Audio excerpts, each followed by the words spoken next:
na po ako. Oh, halika, mag-almusal ka na. Hinahanda ko yung baon mo. Wow, may baon po talaga ako, Nay. Fit din naman. May sobra kasi kanina sa kita. Kaya ito, pagbabaon na nakata. Yan. Tingnan ka na.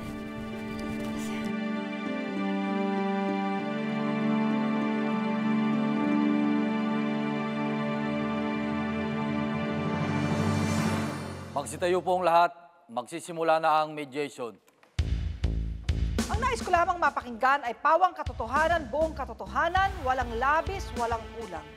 Mangyaring maupo na po ang lahat. Ang nagrereklamo, ano ang iyong pangalan? Arlene Francisco po. Ilang taon na? 36. Saan nakatira? Libis Tibagbo, Guzman, Tarban, Rizal. Ang inireklamo, ano ang iyong pangalan? Michelle Gonzalez po. Ilang taon na? 34. Saan nakatira? De Los Angeles Compound. Arlene, pwede bang isalaysay mo ang mga pangyayari? Bakit ka nagrereklamo? Jenny, anak. Alam mo naman si Michelle ang tunay mong ina, di ba?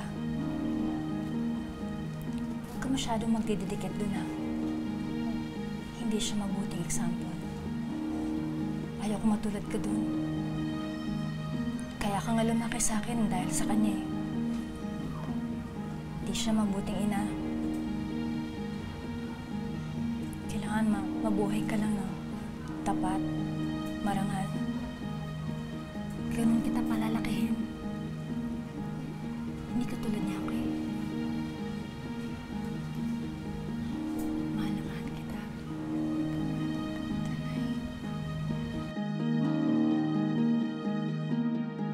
Ano kasi minsan nagsasalit pa, sino mo talagang totoo kong nanay? Sabi ko, ganito pa yan anak, siya ang tunay mong nanay. Pero ako nagpalaki sa'yo, sabi ko sa kanya. Sabi niya, kasi nalilito ako sa school kung sino yung tunay kong nanay. Ikaw, wala kang anak? Wala pa akong anak. Wala kang asawa? Mayroon po, pero hindi po kami kasal. Oh. Kaso lang po, Hindi magkaanak, kaya nangaangkin ang nung anak niya kasi, palipat-lipat kasi siya ng lalaki. Ngayon, yung bata, ayaw kasi ipasama sa kanya dahil nga baka... Bine-brainwash mo kasi! Baka kung ano pa mangyari sa anak niya dun sa lalaki niya. Sabi ng nanay niya, mas mainam pa, sa'yo na lang yung bata dahil mapaibig pa sa'yo. Pag sa nanay niya, walang kinabukasan na mangyayari. Oh, Michelle. Hiwalay ka na naman.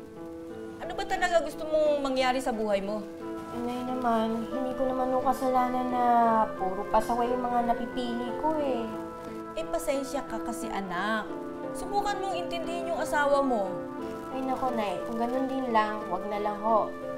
Wala ho akong future sa kanila, kaya mas mabuti pang makapaghiwalay na lang ho ako. Paano si Jenny? Yung anak mo sa una, pinaampun mo na sa kapatid mo. Nay, baka pwede niyo naman ho akong tulungan. Naku, Michelle, matanda na ako. Baka hindi ko nakayanin. Pwede naman kayong maiwan dito eh. Padalaw-dalaw. Iwan mo saglit, pero yung itira mo dito, hindi ko na kaya. Ay, Nay, sige na nga ho. Pasensya na ho kayo, ha? Wala akong magagawa pasensya na ho ako. Aalis na lang ho muna ho ako para magkapag-dilihensya. Iwan ko na lang ho muna to si Jenny. Babalikan ko na lang ho siya mamayang gabi. Pasensya na ho, baka meron kayong sobra dyan para pandagdag man lang ho. O ito, pagtiyagaan mo. Nay, maraming salamat po. Iwan ko muna si Jenny. Oo. Lola! Ay! Pinatawag niyo po ako? Oo. Kilala mo yung anak ko si Michelle? Oo po, kilala ko po si Michelle. Pati yung apo ko si Jenny. Yung sanggol po, yung pangalawa niya ng anak, opo, kilala ko po sila. Bakit po? Parang may hiling ako sa'yo eh. Matindi nga lang. Ano po yun? Di ba wala kang anak? Oo nga po, hindi kami makabuni dati. Ikaw na sana mag-alaga doon sa apo ko si Jenny. Si Michelle, hiwalay na naman, magulo ang buhay. Kilala mo naman yung anak ko? Oo, okay lang po sa akin. Pero paano po kay Michelle? Ay, siya nga ang humihingi ng tulong eh. Ito lang ang naisip kong paraan. Hindi ko na kayang mag-alaga ng bata. Naku, okay po sa akin. Wala naman kami binubuhay ni Dante. Sige po. Oo, sige. Sige, salamat po. Salamat sige po. din, ah. Okay. Ginugulo niya lagi yung bata. Minsan inaabangan niya sa school.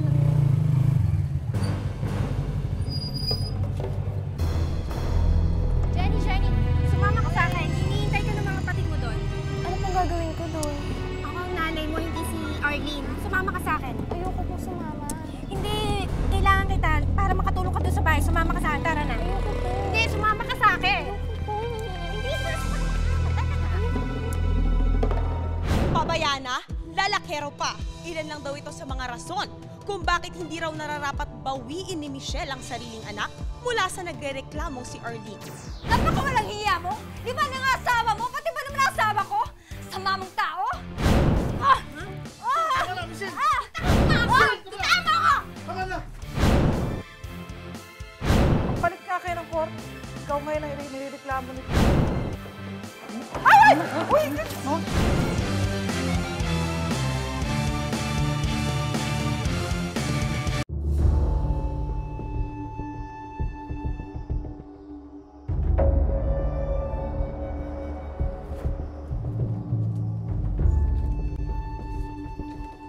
Anak, saan ka nang galing, ha? Kanina pa ako nag-aantay sa'yo eh, kung saan ako naghahanap. Nasisira na yung ulo ko sa kakaalam sa'yo. Ha? Ba't kumiyak? Ha? Napupo ni Nanay Michelle sa bahay nila. Sa bahay niya? Ba't ginawa ni Michelle yun? Ako, at least ligtas ka na.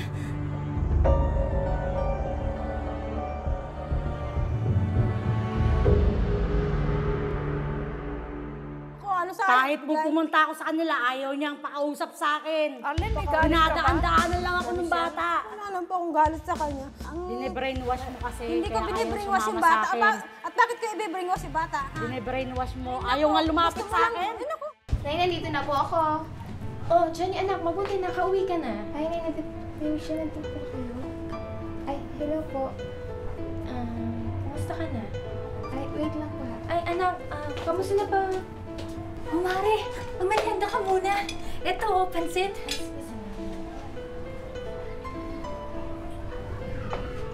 Nay, ako po, gusto ko po. Gutom na po ako eh. Anong gutom? Binuuna kita kanina, diba? Nay, umaga pa lang po kasi naubos ko na eh. Ako talaga. Eh, anong kinain mo sa lunch? Wala po. Kaya ka nagutom? Ako. O, sige. Ikaw na lang kumain ito.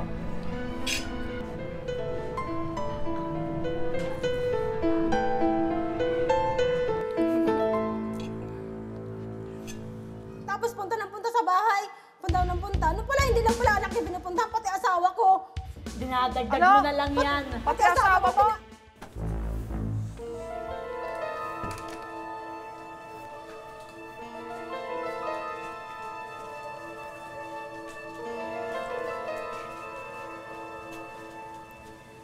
Michelle!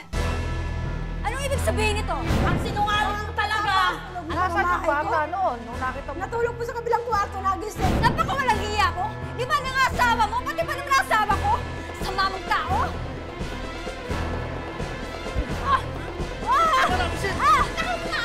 Tama ko! Biglang dumating kasi ho yan eh. Ang alam namin, darating yan sa isang linggo pa eh. Kinabukasan dumating. Eh nakahiga lang naman po kami, hindi naman kami mataya kasi. Wala nga akong bra, pero ito lang nangyari sa amin. Ewan ko kung pinaglasaan ako, ewan ko sa kanya. Bakit naman wala kang bra? Hindi ko po alam eh. Hindi na niya alam. Pero may panty ako. Pala eh. Kung wala akong panty, yun ang matakot kami. Nangyari noon. Pero pagka-bra, wala. Sampal-sampalin ko pa yung asawa mo. Kalimutan na niya yung issue sa boyfriend, yung away niya dyan. Personal niya yan eh. Hindi naman kayo kasal. Hindi ka rin Dinadagdag niya kasal. lang po Paano yan. makakasuhan ng Opo. concubinage to? Hindi naman kayo Dinadagdag niya kasal. lang po. Oh, away, boyfriend yan eh. Magpalit ka kayo ng court. Sige, ikaw ngayon ang nireklamo nito eh. Palit. Palit! Ay! No? Teka. Kanina ka pa. Sinungaling ka eh. Sinungaling ka. Sinungaling ka. Sinungaling ka. Teka, bawal po ang bugbugan dito. Ganyan ba kayo pag nagpatatagpo? Sinungaling na po. Hindi na ako makapagpigil eh. Masyado na po kasi. Masyado na akong inaano eh. Minamaliit. Nasaan ang bata ngayon? Nasaan na? Dito po. Kasama po niya. Kasama niya? Opo. Bakit sinama mo ang bata, Michelle, dito? Eh, gusto po niyang sumama sa akin dahil gusto po niyang ipaliwanag din na kung saan po niya gustong sumama. Sinabi ko naman sa kanya, Tinuruan niya na po yan. ikaw ngayon ang mamili sa amin dalawa kung saan gusto mo sumama dahil alam mo naman ako, hindi mo naman ako tunay na nanay at si Michelle naman ang tunay mo na nanay. Ikaw na magdesisyon. Pwede Dahil kong malaki papiliin ang bata kung ang bata ay anak mo, kadugo mo, at ang katunggali mo ay katuguri ng bata sapagkat above 7 years old. Pero hindi mo kadugo ang bata. Hindi nga po, pero napamahal na po sa akin. I'm sorry to tell you, wala kang karapatan sa bata. Dahil hindi ikaw ang ina.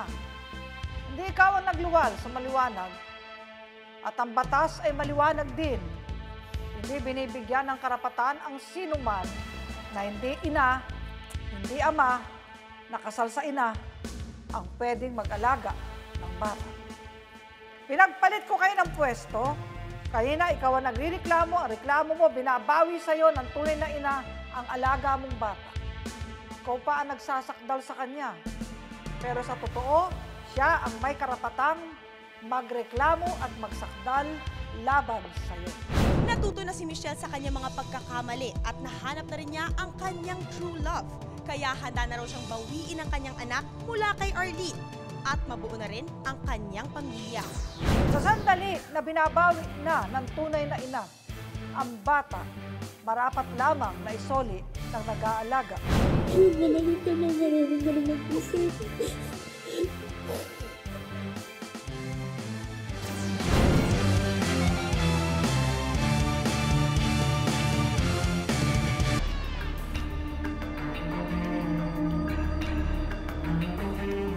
Dahil sa hirap ng buhay, inihabilin ni Michelle ang sariling anak na si Jenny sa kapitbahay nilang si Arlene. At ngayong guminhawa at nakahanap na ng bagong katuwang sa buhay, nais ng babawi si Jenny. Sumama ka sa akin. Pero para kay Arlene, siya na nagpalaki kay Jenny dahil papaya ang ina nito. At maliban dito, ayaw na ni Jenny na mawalay sa kanya at ayaw dito sumapa sa tunay niyang ina na si Michelle. Nasusulat sa Artikulo 270, Article 270 of the Revised Penal Code, kapag ang isang minor de edad ay inintrega, ipinagtiwala sa kapwa-tao para alagaan at sa sandali na kailangang bawiin na ang bata, ay tumatanggi ang nag-alaga na isoli ang bata, ang nag-aalaga na tumatanggi ay pwedeng makasuhan ng kidnapping and failure to return a minor. At napakabigat ng parusa dyan. Pwede kang maparusahan ng habang buhay na pagkabilanggo o reklusyon perpetua. Sa sandali na binabawi na ng tunay na ina, ang bata marapat lamang na isoli ng nag-aalaga. Liban na lamang na kung ang ina, ang tunay na ina ay hindi karapat-dapat na mag-alaga. Kung malalagay sa panganib ang buhay ng bata, kung ang bata ay malalagay sa isang immoral at talaga namang isang buhay na talagang mapapahamak ang bata. Sa sitwasyon na yon, Arlene, hindi mo pa rin pwedeng solohin ang bata sapagkat pwedeng mag-intervene ang Estado sa pamamagitan ng DSWD para kunin ang bata. Kaya mo bang alagaan ang anak mo? Opo, kaya po. Kaya mong bigyan ng proteksyon? Opo. Kaya mong pag-aralin? Opo. Saan ka kukuha na ipagpapaaral?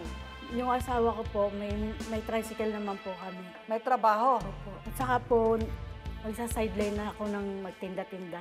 Nagsa-sideline ka magtinda? Baka naman gagawin mo lang katulong ang bata. Hindi po. Paano kami makakasiguro na mamahalin mo ng buong puso at iingatan ang batang ito at hindi mo ipamimigay na muli?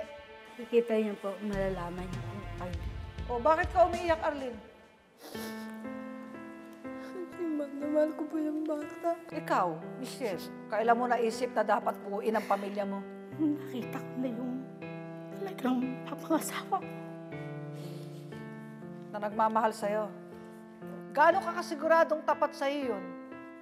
Kasi po siya na rin na nagsabi sa akin na buuin mo na yung pamilya mo. Tutulong kita. Tawagin natin ang bata, si Audrey.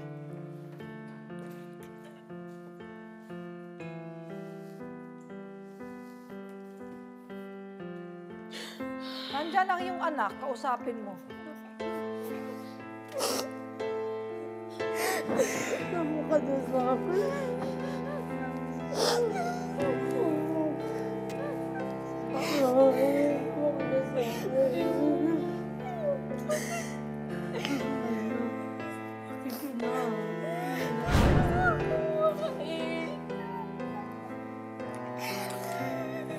Bakit ayaw mo sumama sa nanay mo?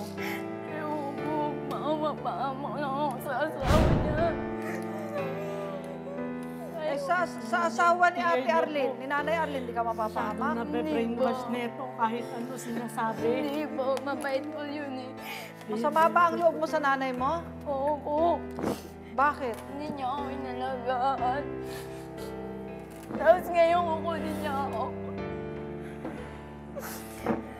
Yon ang talagang epekto kapag ang bata ay ating napabayaan at iniwan natin sa iba. Kaya ang aral sa mga ina, bigyan natin ng panahon at pansin ang ating mga anak para hindi lumayo ang loob nila sa atin. Sige, lapitan mo si Nanay Arlene mo.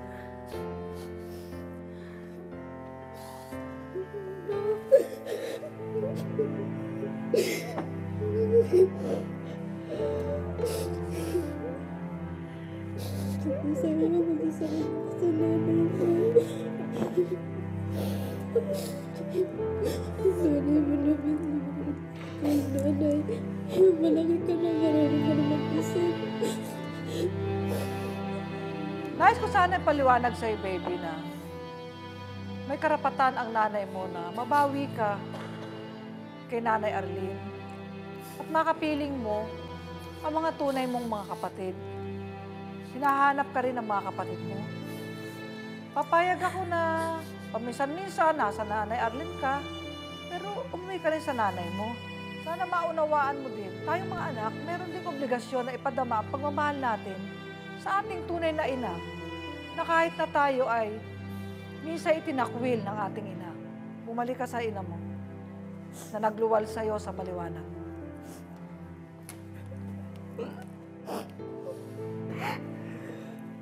Lahat ng pagkukulang mo, Michelle, sa anak mo, pagpunuan mo. Lahat ng kasalanan mo sa kanya, pagbayaran mo. Piotr, labas na ang bata.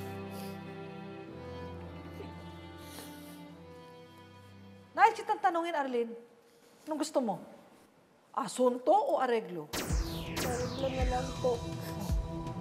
Wala naman po mangyayari kung pababain pa namin dahil malaki naman na yung bata. At kilala man na niya kaming dalawa. Baka naman, mag-uumbagan na naman kayo. Eh, pareho kayo mapupunta sa presinto. Sa DSWD namin dadali ng batang yan pag nag-umbagan kayo. Tensyon ang ibibigay nyo sa batang yan. Matotorture ang isip niyan. Kailangan ibalik nyo ang pagkakaibigan nyo. O ano ngayon? Ang pangako mo bilang areglo na payag siyang isolid sa'yo. Aalagaan ko mabuti yung anak ko. Iingatan. Iingatan. Poprotektahan. Tawagin na natin si Attorney Antonio para sa inyong kompromiso. Ang kaso, paglabag sa Article 270 ng Revised Penal Code. Kami na nakalagda sa kasunduang ito'y napag-usapan na pagkasunduan ang mga sumusunod. Una, ibabalik na ni Arlene ang bata sa tunay nitong ina na si Michelle. Ipapaliwanag niya sa bata na kailangan niyang bumalik sa kanyang tunay na ina. Ikalawa, aalagaan ni Michelle ang bata, pag-aaralin niya ang bata, poproteksyonan niya ang bata, ibibigay ang lahat ng pangailangan ng bata, mamahalin at iingatan na lubusan. Ikatlo, papayagan ni Michelle na hiramin ni Arlene ang bata paminsan-minsan para makasama naman ito. Ibabalik na nina Arlene at Michelle ang kanilang pagkakaibigan para maalagaan ng lubusan ang bata. Kaya lagi nating tatandaan pagdating sa batas. Lahat patas. Ito ang inyong public attorney. Tapos na po ang ating mediation.